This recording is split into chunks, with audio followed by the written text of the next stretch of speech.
Je n'ai que toi, je n'ai que toi, Seigneur, je n'ai que toi, je n'ai que toi, Père. Bataille de ce grand combat, c'est identifier et détruire ton Goliath. Donc il y a deux étapes, identification et destruction. Alors, identifier, que veut dire identifier? C'est reconnaître. Hein? Vous savez, l'ennemi est subtil. Reconnaître. Goliath est celui que, dès que tu veux faire n'importe quoi, il s'oppose. Ça veut dire que dans tous les domaines de ta vie, il se pointe. La situation là fait que dans tous les domaines de ta vie, tu n'arrives pas à avancer. Pour identifier Goliath dans ta vie, là où tu es assis là, pense à la chose que dans tous les domaines, c'est ça qu'on te demande et tu n'as pas. Je prends l'exemple d'un voleur. Si vous savez que mon gars s'y vole, mon petit frère s'y vole, j'enlève le vol au nom de Jésus. Tout ce que je vais citer là sort de vos vies. Alors c'est le vol. Bien aimé, quand vous avez identifié que le gars s'y vole, dès qu'il arrive chez vous, vous faites comment? Vous ne le laissez jamais seul. Dès qu'il arrive dans un bureau, vous dites quoi? Ne le laissez jamais seul. Dès qu'il part dans une boutique, vous dites alors mieux vous gardez la boutique. Vous voyez que ça c'est son Goliath. Parce que c'est la chose qui fait que là où il va partir, on ne va pas le recevoir à cause du vol. Là c'est le Goliath. Vous me suivez? Et sa vie se gâte. Pour d'autres personnes, ça peut être, pour les femmes, ça peut être le célibat. Mais pour d'autres, non. Il bloque votre destinée. Et c'est pour les chrétiens, je dis bien. Maintenant, pour résoudre ce problème, on peut encore flatter Goliath. On lui donne tout l'or qu'on a. Tu pars chez le marabout ne peut pas les chasser. Tu le flattes. L'argent que tu donnes là, il dit que calme-toi même pendant 2 mois, 3 mois. Après, il revient. Est-ce que quand tu es assis là, par la grâce de Dieu et l'aide du Saint-Esprit, est-ce que tu as déjà identifié ton Goliath? Et il peut être 2 ou 3. C'est-à-dire quand ils sont alors 3 ou 4, c'est vraiment fini. Ils peuvent être 2 ou 3. Hein. Mais ne t'inquiète pas, on va te donner la méthode pour les chasser. Et je dis, ils sont partis. Donc, est-ce que tu as déjà identifié ton Goliath? Voilà. La chose que, dès que tu veux faire, et bizarrement, il y a les gens qui n'ont pas de Goliath. Donc, c'est les petites montagnes à qui ils doivent seulement dire, va te jeter dans la mer. C'est ça le spirituel. Et il y a des montagnes que tu dois grimper. Maintenant, comment le détruire? Bien, quel était donc, nous allons donc rentrer dans la personne qui a détruit Goliath. C'était le roi David. Ça, c'est la face visible de la destruction de Goliath. Parce que David n'a pas détruit Goliath pour toi. David a détruit Goliath pour son peuple. Mais il y a quelqu'un qui est venu détruire pour toi. Alors, pourquoi est-ce qu'on dit... Je vais vous expliquer comment Dieu m'a parlé de ça. Alors il me dit, qui est le fils de David? Tac. Terminé. Dès qu'il m'a dit ça, ça s'est ouvert. Quand on dit que Jésus est le fils de David, on n'a pas dit fils de Moïse, on n'a pas dit fils d'Abraham. C'est nous qui sommes fils d'Abraham en Jésus par l'alliance. On est d'accord? Mais Jésus est le fils de David. En d'autres termes, Jésus a hérité de David. Ça veut dire les combats que David a menés, en fait, c'était les combats de Jésus. Et c'est là où je dis à Dieu, ok, David a pris 5 pierres. Pierre, il a lancé combien? 1. Où sont les 4 autres? C'est par là que ça commence. Il me dit, c'est Jésus qui a jeté les 4 autres. Et vous allez voir comment. Et là, tu auras la certitude. Tu vas simplement te lever et déclarer des choses. Goliath, il est même déjà en train de fuir. Je parle ici à quelqu'un. Bien, alors, comment est-ce que nous allons donc analyser la vie de David et voir à quel moment le combat a commencé? La première question, c'est interactif. Pour que tu participes, que tu ne dormes pas. Est-ce que Goliath est parti trouver David au champ? Non. C'est David qui est venu trouver Goliath sur le terrain. Mais Goliath est en train d'empêcher au peuple de Dieu d'avancer. Mais David, il est au champ. Il pouvait rester là-bas. Mais s'il restait là-bas, le peuple allait être bloqué. De la même façon, ton Goliath ne te balade, se balade pas avec toi. Voilà pourquoi pour le combattre, ça ne sera pas partout. Tu vas sur le terrain où il agit. En d'autres termes, si quelqu'un... Moi, je prêche. Hein. Non, ma bouche sera incirconcis là tout à l'heure. Donc si les petits garçons qui aiment la masturbation là, hein, pour chasser le Goliath de la masturbation, ce n'est pas ici à l'église. Tu ne peux pas te masturber devant nous. Tu pars là où ça t'attrape et c'est souvent où? Aux toilettes. Alléluia. Amen. pas parce qu'elle parle des garçons seulement, même les filles. Pour combattre ce Goliath-là, ce n'est pas ici. C'est quand la masturbation va vouloir commencer. Donc, dans la douche, feu. Vous comprenez? C'est la première erreur que beaucoup de chrétiens commettent. Et que tu sens déjà que le terrain est préparé, ça veut dire qu'il est là. Qu'est-ce que toi tu dis? Tu dis, tu viens contre moi avec la masturbation, la pornographie, mais moi je viens. Bon, on arrive. You are coming. Amen. Allons directement dans la parole de Dieu. Prenons 1 Samuel 17, 16. La Bible dit, le Philistin s'avançait matin et soir. Et il se présenta pendant 40 jours. Le Philistin s'avançait matin et soir et il se présenta. Ce n'est pas toi qui pars chercher, personne ne cherche la pauvreté. Elle vient te trouver. Alléluia. Donc, nous rentrons dans les Écritures. La Bible dit quelque chose. Dans Matthieu 4, alors Jésus fut amené par... Dès qu'il est sorti de l'eau, afin de commencer son ministère, le Saint-Esprit l'a amené pour aller renverser Goliath. Parce que le Saint-Esprit savait que si Goliath n'était pas renversé, nous si on était morts. C'est de la même façon que c'est le Saint-Esprit qui prend David au champ pour l'amener sur le terrain de bataille. Vous comprenez maintenant? Parce qu'il est le fils de David, il doit accomplir ce que David a commencé. Maintenant donc, on va aller en faisant un parallèle entre David et Jésus. C'est là que vous allez voir la prophétie. Premièrement, le nom David veut dire aimé de Dieu. David, c'est aimé de Dieu. C'est pour ça qu'il était l'homme selon son cœur. David veut dire aimé de Dieu. Et qu'en est-il de Jésus?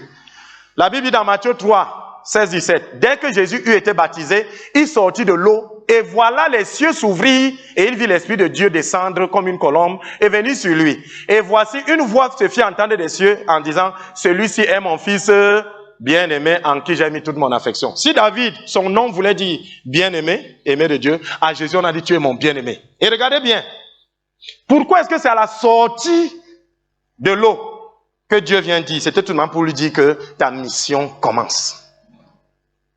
Vous comprenez? Maintenant, entrons donc dans le combat. Le combat, David l'a mené avec le caillou physique. Vous ne pouvez plus mener ça avec le caillou physique. C'est que vous devez aller demander à David les 4 cailloux physiques là. Allons simplement constater la mort de Goliath. Est-ce que je parle à quelqu'un? Alors pourquoi cela? Parce qu'il est écrit dans Ephésiens 2, 7, 9, afin de montrer dans les siècles à venir l'infinie richesse de sa grâce par sa bonté envers nous en Jésus. Car c'est par la grâce que vous êtes sauvés de toutes ces situations. De Goliath, c'est par la grâce. Amen. C'est par la grâce. Car par le moyen de la foi, vous devez croire que cette grâce vous a sauvé. C'est ça le moyen. C'est pas par les cailloux que nous allons lancer à minuit. Ici, on vous dit, car c'est par la grâce que vous êtes sauvés par le moyen de la foi. Et on dit, et cela ne vient pas de vous. Cette victoire, elle ne vient pas de vous. Parce que si tu vas prendre l'huile, tu fais ceci, tu vas te dire qu'elle vient de toi. Je parle ici à quelqu'un. Elle ne vient pas de vous, c'est le don de qui? De Dieu, qui vous offre parce que quelqu'un a déjà combattu pour vous. Je parle ici à quelqu'un. Ce n'est point par les œuvres, pourquoi que afin que personne ne se glorifie. Parce que si ce n'est pas les œuvres, tu vas dire que waouh, Daddy au tabernacle fort et il a renversé mon Goliath. Ce n'est pas moi. C'est Jésus, afin que personne ne se glorifie. Donc dès que vous venez dans cette histoire-ci avec les œuvres, on connaît ce que c'est que les œuvres, non? Les choses que nous faisons là. Dieu dit que zéro, ce n'est pas ça. C'est pas la grâce. Et qu'est-ce que la grâce? C'est un bienfait qu'on ne mérite pas. Alléluia. Alors, si on vous dit qu'on vous donne quelque chose par la grâce et que vous faites encore quelque chose, c'est grave. Il dit que bon, moi je te donne l'argent de baigner par la grâce. Et après il te dit encore que viens laver le sol. Pose-moi la question, il s'agit de quel genre de grâce?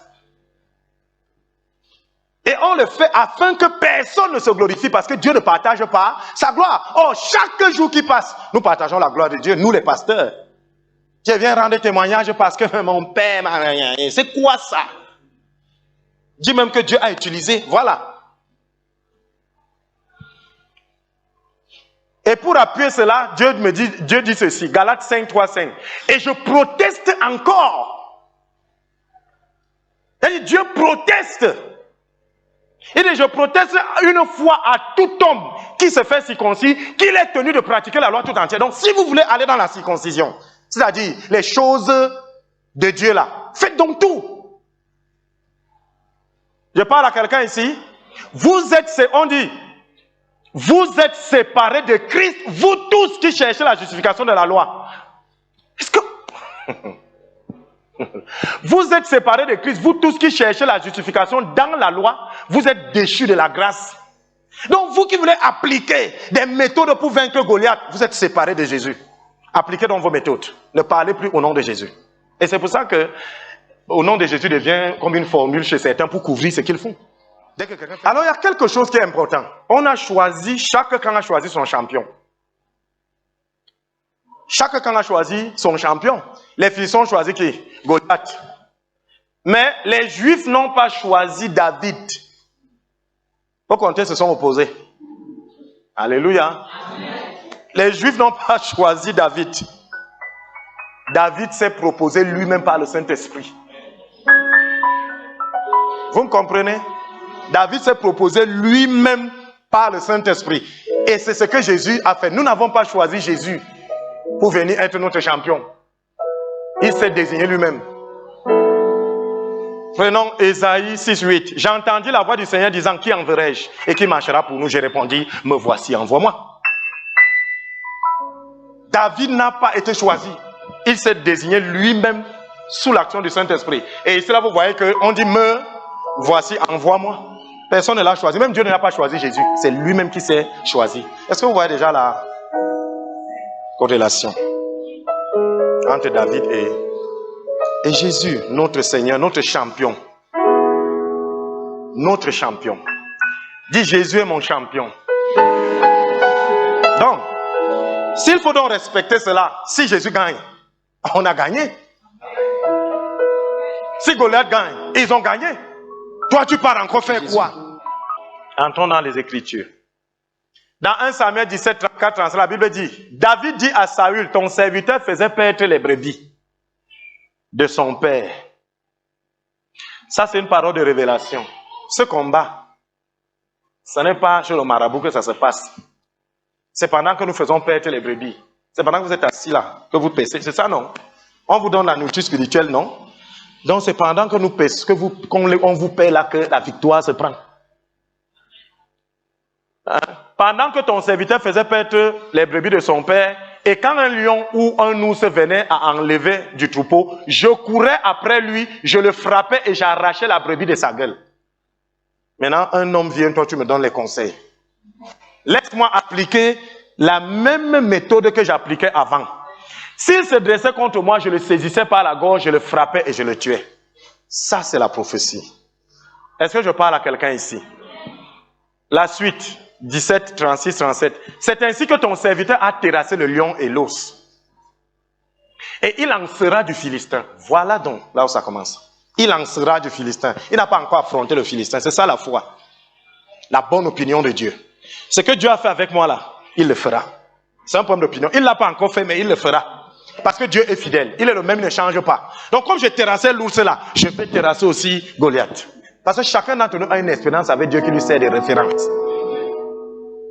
Donc c'est pour ça qu'il y a le livre des Chroniques. N'oubliez jamais les bienfaits de Dieu parce que c'est sur ça que vous vous basez pour contrer les autres. Vous qui oubliez, les gens qui passent le temps à oublier les bienfaits de Dieu, vous serez vaincus toujours. Parce que vous allez toujours chercher à ce que Dieu vous démontre qu'il est là, alors qu'il vous l'a déjà fait depuis. C'est sur les bienfaits de Dieu qu'on s'appuie pour gagner les défis à venir. Quand ceci m'attaquait, Dieu faisait ça pour moi, il le fera encore. Et vous aurez la foi. Il en sera du Philistin de cet incirconcis. Que veut dire être incirconcis? Quand il n'est pas chrétien. C'est pour ça qu'il dit que Goliath n'est pas pour les païens. C'est pour les chrétiens. Il l'appelle incirconcis, comme de l'un d'eux, car il a insulté l'armée du Dieu vivant. David dit encore, l'Éternel qui m'a délivré de la griffe du lion et de la patte de l'ours me délivrera aussi de la main de ce Philistin. Et Saül dit, va, et que l'Éternel soit avec toi, parce que la victoire lui appartient. Et maintenant, qu'est-ce que David fait? La Bible dit dans 1 Samuel 17, 40, il prit en main son bâton. Il a laissé les conseils. Il a laissé les marmites des marabouts. Il a laissé tout. Il prit dans sa main son bâton et choisit dans le torrent 5 pierres polies. Et les mit dans sa gibecière de berger et dans sa poche. Puis sa fronde à la main, il s'avança contre le Philistin. Ça, c'est une prophétie. Il y a plusieurs genres de gibecières. Mais il a mis dans la gibecière de berger. Quelle est notre gibecière de berger?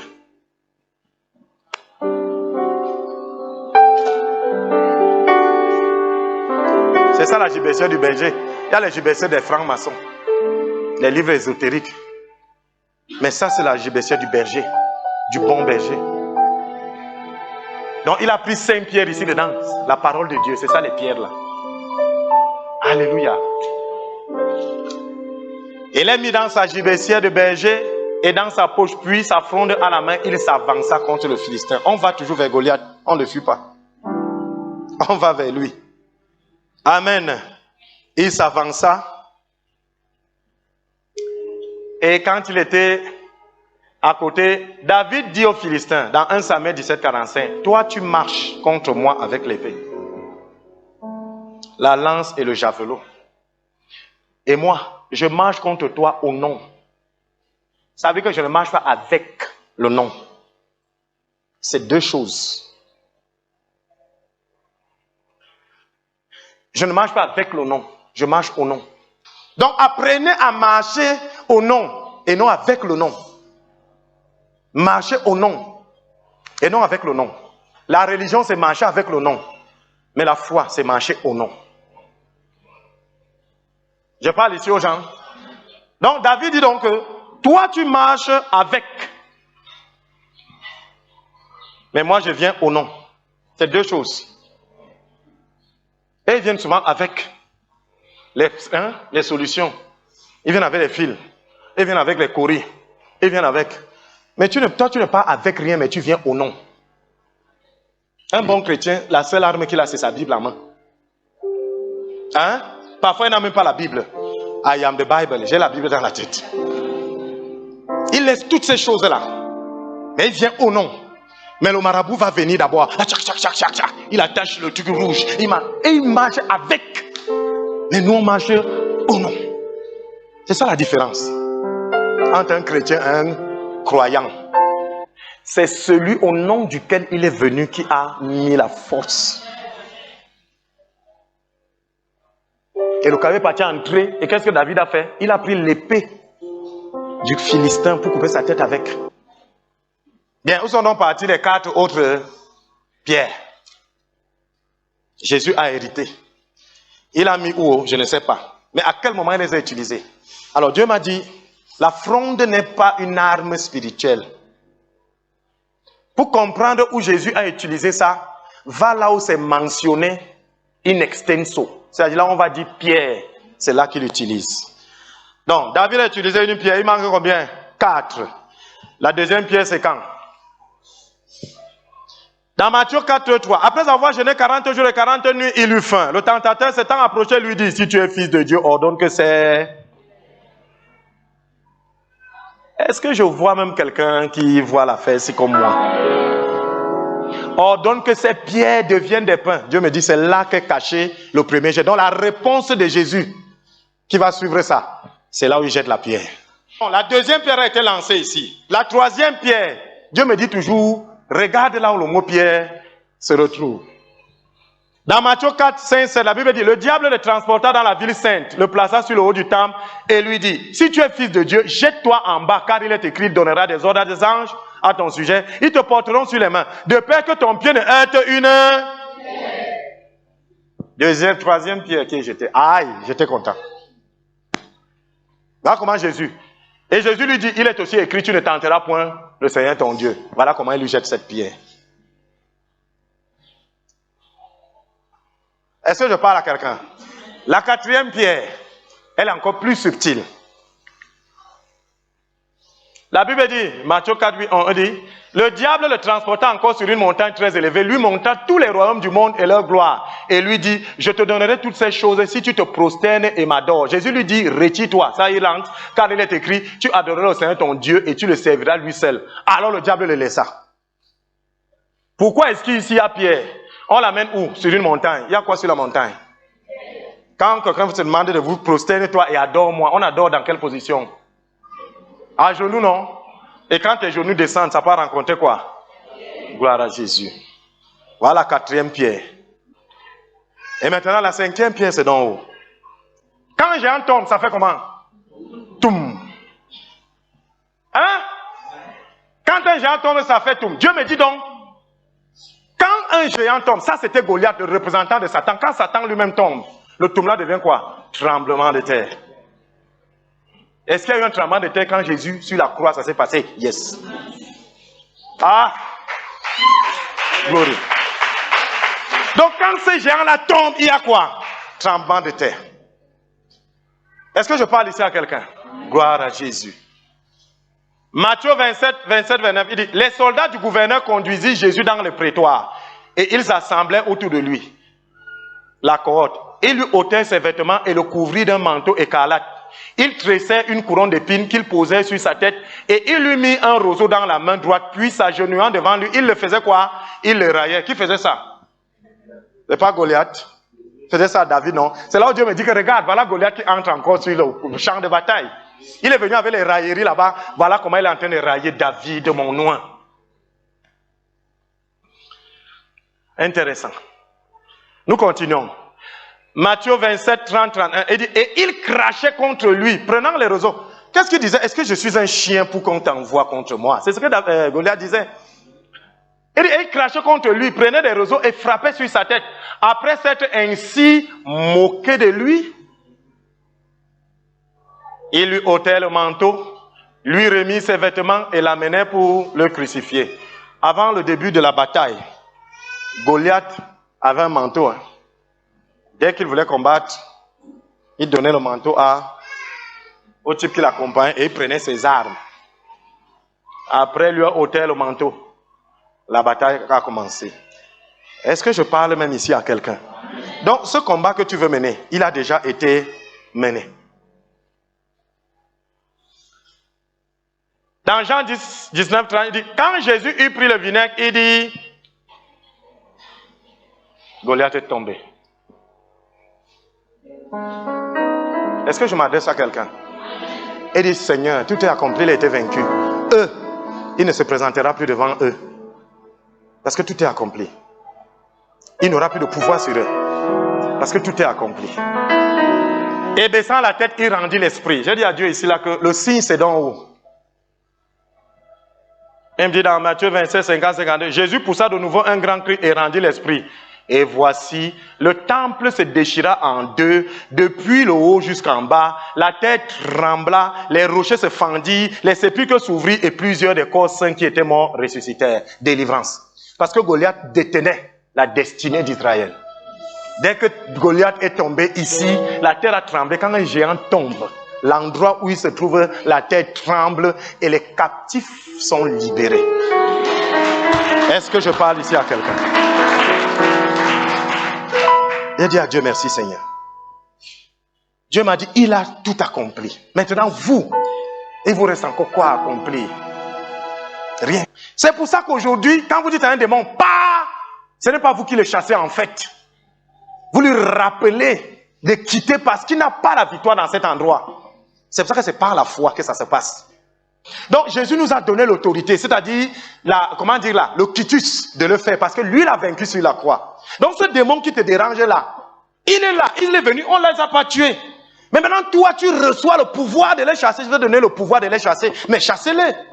Maintenant pour les chasser, tu manges de piment. Tu pars encore chercher quoi? Il faut aller au Bénin. Dès que tu connais seulement la vérité, c'est fini, elle t'a franchi de sa domination. Ça veut dire que les choses qui ne marchaient pas à cause de lui, tu lui dis, comment ça ne marchait pas? C'est ça, non? Waouh!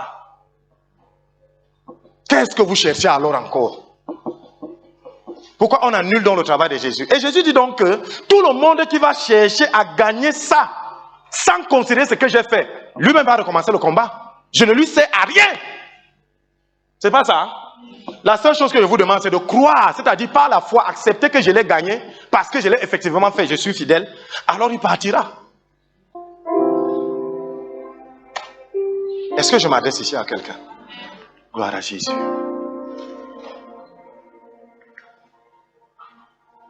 Tout est accompli. Victoire. Oui, glorieux.